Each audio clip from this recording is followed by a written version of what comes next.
A never Trumper posts that First Lady Melania Trump should, quote, be infected, later saying that Trump supporters are just too slow to understand his humor. The media continue to focus on what the China Wuhan virus should be called, and Washington legislators are prepped to pour a ton of money into the economy.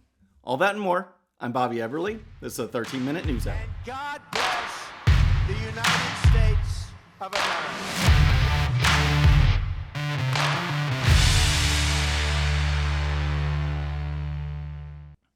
All right, friends, welcome to the show. Happy Friday. I hope you've had a great week. We've got a lot to cover, and I want to focus on the media coverage, for starters, of coronavirus. What's being done, what's happened so far, the preparations, the search for a cure, a vaccine. All of this stuff is happening under this umbrella of media coverage.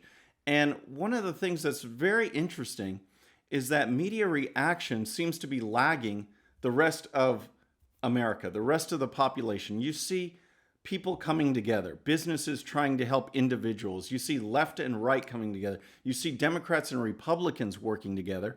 Now, I know it's not all kumbaya. I know it's not just all, let's hold hands and sing songs. A lot of it is self-serving. It's a lot easier for Democrats to come on board with Republicans when we're talking about massive spending bills. That makes things a lot easier. But the fact still remains that with President Trump doing all he's doing, you have Governor Andrew Cuomo from New York and Governor Gavin Newsom of California, even Ilhan Omar saying good things about the president. And again, people are coming together, and it's kind of what you would expect from a national emergency situation. Yet the media, they haven't gotten on board. They are lagging. And rather than reporting the news, rather than coming up with stories that are actually helpful and informative, they're engaged in spin or pro-China propaganda or bashing the president. This is what they seem to be focused on. And you see it with not just big-time media outlets, but commentators as well. And this is where it's so amazing that these people would rather bash the president or bash other people than be productive and be helpful. And one of those that I want to focus on today is Rick Wilson. And if you're saying, who's that? Think back to a couple of weeks ago on our show. We focused on a segment on Don Lemon on CNN where he had some guests and they were bashing Trump supporters. Check this out. He also knows deep in his heart that Donald Trump couldn't find Ukraine on a map if you had the letter U and a picture of an actual physical crane next to it. He knows that this is, an administration defined by ignorance of the world.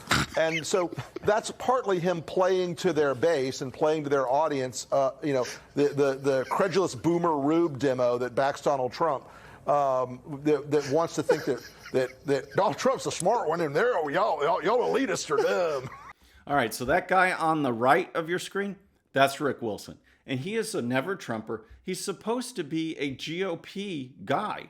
And yet, when he makes jokes like that, when he ridicules Trump supporters, he's talking about the millions and millions of GOP people who voted for President Trump.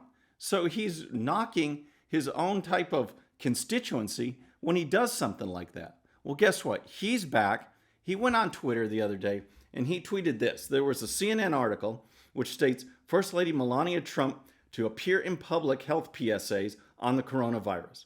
And Wilson added, hashtag be infected. What is that?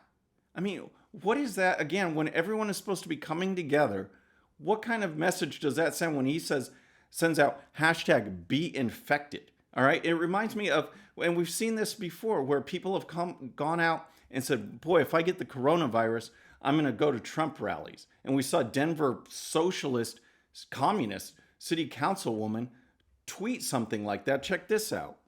So a person named Susan Daniel tweeted, for the record, if I do get the coronavirus, I'm attending every MAGA rally I can. And then Democrat Denver City Councilwoman Candy Sedabaka added, hashtag solidarity. Yes. All right. So that's the kind of thing you have. And Wilson's reference to be infected, I mean, how do you take that as a joke? How do you take that as humor in any kind of way right now? I mean, it's pathetic. And so the website Mediaite, who covers a lot of media relations and things that are going on across the country, they had this story. And Rick Wilson actually wrote in and gave them a statement. And here's what Wilson said. He says, in a statement to Mediaite, Wilson stated the following. Since there's a lot of slowness in understanding humor in the Trump world, the use of the hashtag was an ironic callback to her role in ending online bullying while her husband, the troll-in-chief and first bully, does what he does without a raised eyebrow. If Melania has a role to play in COVID response with the same success as hashtag #BeBest, we might as well stock up on more body bags. If I'd wanted to wish COVID on Melania, I'd have said it outright. You might have noticed I don't pull a lot of punches. All right, so what a loser. I mean, it's so funny because later in that statement, he actually said that right-wing outlets and conservatives never approached him for a comment or context to his original "be infected" tweet. Okay, well, I'm reporting on it now, and I have the tweet, and I have his comment in context, and it's still no better. He's still bashing Trump supporters. He's still calling this humor when he flat out said "be infected." I mean, it's just nuts. And that's just one guy. Then we have the media in general, and that's what I want to get to, because all week long you've had this push when there should be serious questions, when the media should actually be providing a public service to the public. They're going around trying to bash President Trump, and one of the ways they're doing it is by saying that it's bad for him to call the virus a China virus, even though they say the same things. Remember this from earlier in the week. China and others have criticized you for using the phrase Chinese virus. How do you feel about that? Are you going to continue using that phrase? Well, China was putting out information which was false, that our military gave this to them. That was false. And rather than having an argument, I said, I have to call it where it came from. It did come from China. So I think it's a very accurate term. I mean, come on. It's an accurate term, and then the guy doesn't let it go. He does a follow-up. Critics say using that phrase creates a stigma. No, I don't think so. No, I think saying that our military gave it to them creates a stigma. All right, so rather than the media just letting that go and it being done, especially since they've used it before, we have another press conference. The president has been doing these daily, briefing people on what's been going on, what's the latest, what's the new information at Health and Human Services or the FDA, changes being made to expedite people getting the supplies they need, getting the tests they need, getting the development of a vaccine. All of these things the president's doing, rather than letting it go, media follows up on it again with a different press conference and this question. There are some, at least one White House official, who used the term Kung flu, referring to the fact that this virus started in China. Is that acceptable? Is it wrong? Are you worried that having this virus be talked about as a Chinese virus? One White House person supposedly said, and then they're talking about Kung flu? I mean, give me a break here. I mean, it's so dishonest and unprofessional, and this is the kind of sourcing that so-called journalists do today. It's someone said. I think one person in the White House might have said something. So how do you react to that? Well, here's how the president reacted. You know who said that? I'm not sure the person's name, but would you condemn the fact say that the term Kung flu, again. A person at the White House used the term Just the term. Kung flu. My question is, do Kung you think flu. that's wrong, Kung flu? And do you think using the term Chinese virus, that puts Asian Americans at risk, that people might target them? No, not at all. I think they probably would agree with it 100%. It comes from China. Of course, she couldn't name the person, and it's just typical media tactics to try and bring down the president. And he addressed a number of these things. Right there, he was addressing the China virus and this Kung flu. But earlier in yesterday's press conference, he just addressed the coverage in general and one of the aspects of this whole outbreak that he wasn't prepared for. And here's the president. You did say a few days ago, though, you did have a sense that this was a pandemic that was coming. So why was the United States not prepared with more testing? We were very supplies? prepared. The only thing we weren't prepared for was the media. The media has not treated it fairly. So what's cool is, unlike other politicians or spineless Republicans that we've had in the past, President Trump has no problem getting to the heart of the matter. And here's what he said. I'll tell you how prepared I was. I called for a ban from people coming in from China long before anybody thought it was. In fact, it was your network. I believe they called me a racist because I did that. It was many of the people in the room, they call me racist and other words because I did that, because I went so early. And by the way, just so you know that this doesn't affect him, and that the more the media asks, the more he's going to just continue to gig them. This is how he started yesterday's press conference. Thank you all for being here. And we continue our relentless effort to defeat the Chinese virus. I just love that. And again, to just come full circle with this and how hypocritical the left, those on the left are, and that they don't care. They'll use one tactic one time, the complete opposite tactic or talking point the next time, to advance their agenda. From January, this is what CNN tweeted. They said, a new Chinese coronavirus, a cousin of the SARS virus, has infected more than 200 people since the outbreak began in Wuhan, China in December. Scientist Leo Poon, who first decoded the virus, thinks it likely started in an animal and spread to humans. So right there, they're calling it the China virus, and all of a sudden, it's bad to call it that. Even though the media, that's what they use. Wuhan virus, China virus, that's what they called it. President Trump starts doing it. There's an occasion to bash him. And even Hillary Clinton has jumped on board. She tweeted this. She said, the president is turning to racist rhetoric to distract from his failures to take the coronavirus seriously early on, make tests widely available, and adequately prepare the country for a period of crisis. Don't fall for it. Don't let your friends or family fall for it.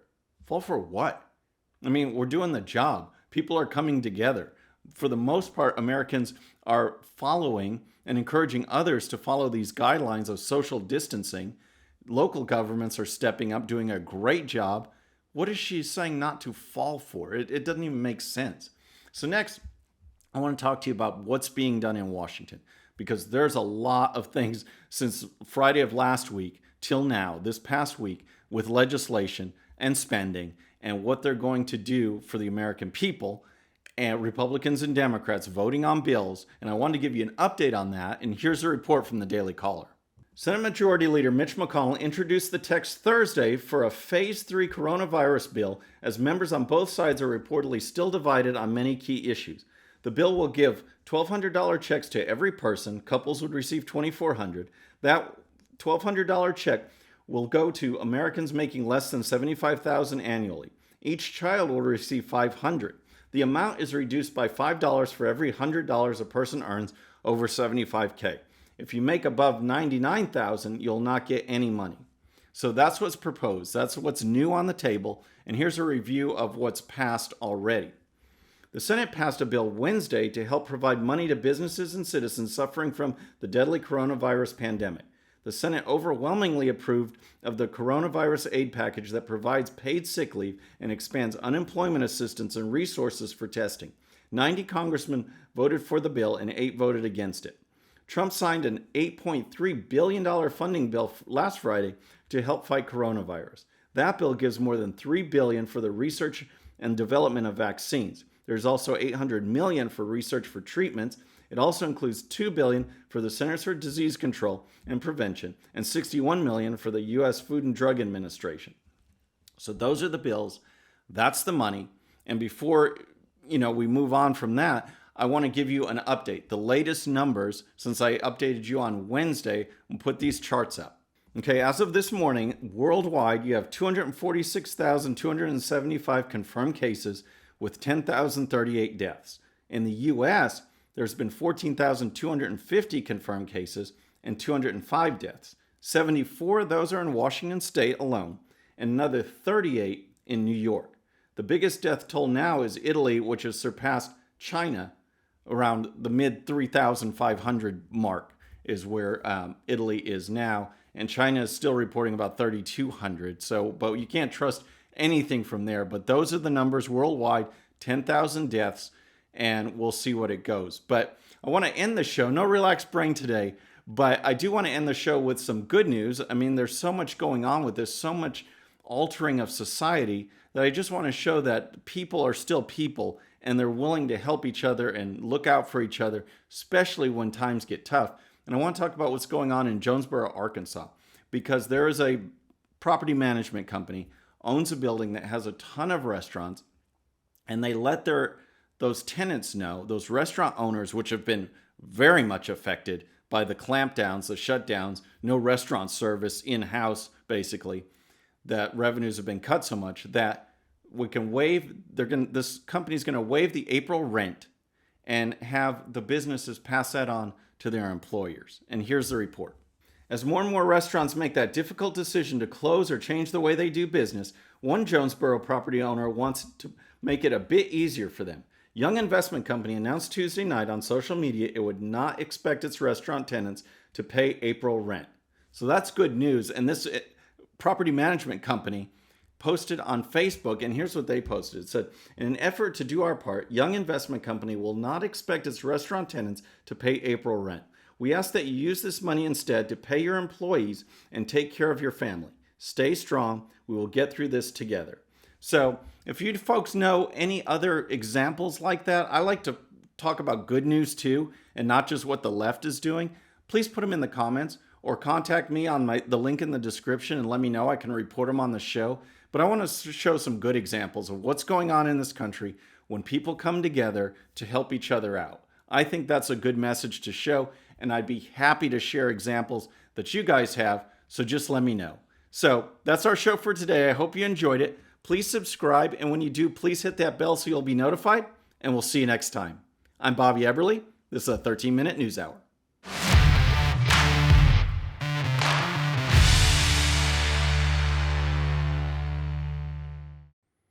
Okay, friends, just a little reminder before you go, and no, this does not count against my 13 minutes. Please hit the subscribe button below and tell your friends. And if you happen to miss our last show, you can check it out right here. And also for great conservative news and commentary, please check out GOPUSA.com. All right, folks, we'll see you on the next show. Have a great day.